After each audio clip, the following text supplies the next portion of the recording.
Hi everyone, welcome back to Tech with Riya. Hope you all are doing well. So in this video, we will learn a new topic in Tosca, which is self-healing. So self-healing matlab the word itself says like it heals for itself. Okay. So what is it? Like let me show a definition to you. So see, self-healing in Tosca, it automatically updates the module attributes when any UI elements change and it prevents your test failures. So it works by scanning the application through self-healing properties, enabling the self-healing in the TCP by setting either weighted or combination on the test cases and applying healed properties from execution log. Okay, so in simple terms, if I tell you, for example, जैसे कि ये application हो गया, sorry ये website हो गया. So for now, this login button you see here, it is visible as login. So tomorrow, if you inspect this, suppose tomorrow ये login button changes to sign in or sign up or ऐसा कुछ. Okay, so see. As you can see this name here, login button. Suppose this login button changes to BTN. Okay. Let's just, okay. Suppose it changed to BTN. Okay. So what will happen tomorrow if you have not enabled your this thing? If you have not enabled your self-healing, so your test case will fail because it was previously scanned for these properties, right? For what property? For button. Okay, but now it has changed to BTN. So what happens? Your test case might fail. So in order to avoid that failures, Tosca has a very good feature inside it, which is called as self-healing. Okay, now, how you can use this self-healing? So, firstly, whenever you're scanning any module, for example, if I randomly scan any page over here, okay. So, for example, हम ये वाला website scan कर रहे हैं, and when you see your access scan wizard, at the top you see something called self-healing properties here, right? So, whenever suppose you take these three elements from this screen, okay. So whenever you're creating any modules, first priority is for you to make them unique using the best possible properties that you can. Okay. And then when before saving these elements as your module, you just need to click on the self-healing properties and then you can save. So what will this do? This will enable, like not exactly enable, but if in case in future if these elements properties gets changed, like for suppose its name is changed or any ID is changed, okay.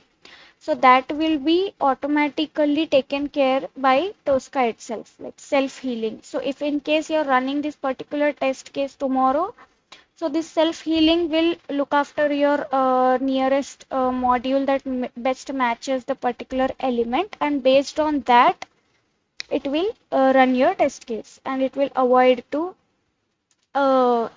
any failures as such. Okay. So what happens suppose if I save this module? Okay. Now I have saved it by using self-healing, right? So let's just come here and see. अभी के लिए your self healing is not fully enabled. So in order to do that, you need to add self healing properties here. You see, when you selected self healing, it is showing what properties it took and the weightage of that. Okay.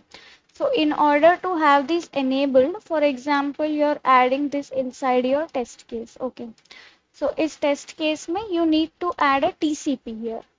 So TCP में you just need to provide self-healing.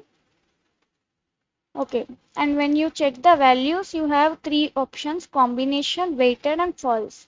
Now false in the sense it will disable, like it will close your self-healing. You can select either combination or weighted. Now I will show you what is the basic difference between this combination and weighted.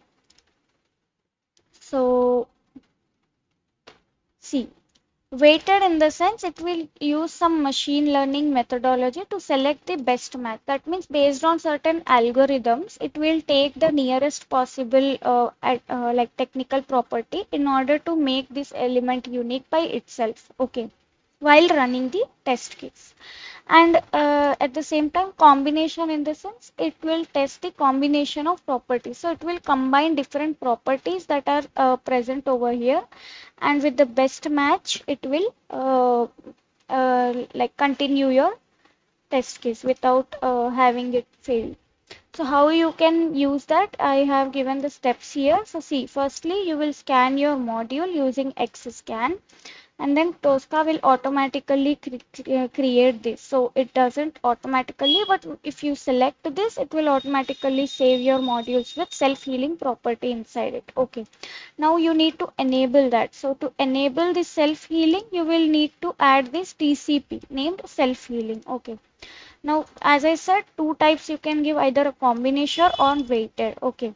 So by default, weight will be 0.75 will be uh, present in your settings. So you can also provide that based on your requirements. So to do that, again, there is another TCP here. And when you type self-healing, uh, just a second, this one, self-healing weight threshold. And from here, you can give any weight that you wish to.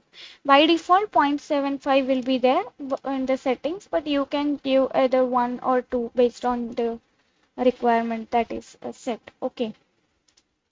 Next, then when you run this in the execution tab, like you create your execution list, and if this element is not found, for example, as we just discussed, this login element has been changed to sign in or something for assume. So if suppose it is not being able to fetch that, so it will start using the self-healing based on your selection over here, and then it will heal itself and continue with your test case. Now, how do you see that? You will see that an icon, like an icon will be appearing in your execution log. Once your execution is completed, in the logs, there will be some icon which will be appearing, and I'll show you that shortly what the icon would look like. And once you right click and select the apply self-healing changes, then it will be done successfully. Okay, so whatever changes are there, it will be automatically added inside your module and test cases. So how that looks practically, let me show that to you. We have a document here. So see, here there is more information about what weighted does and what combination does. So you can have, see, as I said, the default value is 0.75, but you can provide as per your understanding. And then, yeah, these are the TCPs you need to add inside your test case. Okay. Now, self-healing may affect your performance. So you should not always depend on self-healing, because whenever you are scanning any of your application, you need to make sure, it is your duty that you need to make sure that these elements are uniquely identified by using these elements. Okay. You should not always depend on self-healing properties. Okay.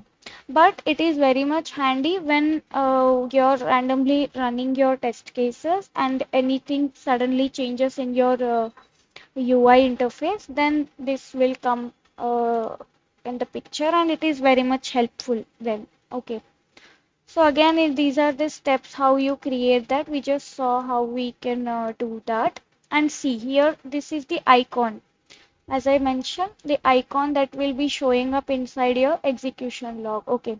So how you can make those changes permanently available on your test cases is by right clicking on this log and then up selecting this apply self-healing properties. Okay, so this is how the detail would look like. See, whenever there is any self-healing property added, so this is how it would look like. Let me open this and zoom for you. So see, here's the icon. As you can see, the heart shape icon, click button, and it will show the details. To heal the module, right click the log and apply this property.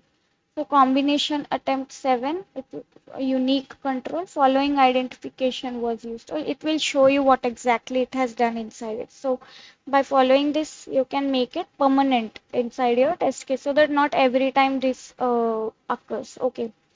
And then you can also modify your self-healing properties, like you can change the property that it has used by following this step. So in the advanced view, you can select your self-healing, and from there you can do again. This is the same like this we have selected here, and you can select your own properties that you wish to add upon it. Okay, and you can save those changes.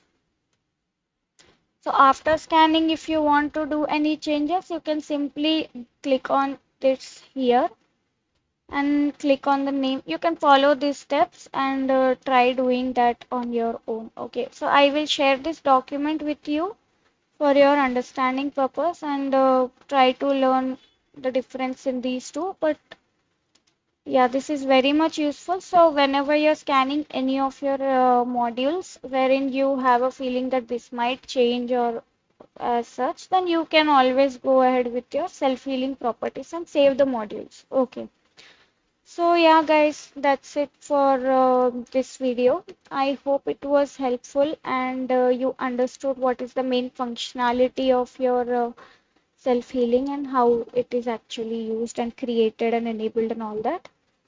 So in the next video, we will see more such topics about Tosca and how we use them in each of our test cases. So yeah, if you have any questions, then please do let me know in the comment section. If this video was helpful, then please do like, share, and subscribe to the channel. And yeah, keep learning. Bye bye. Take care.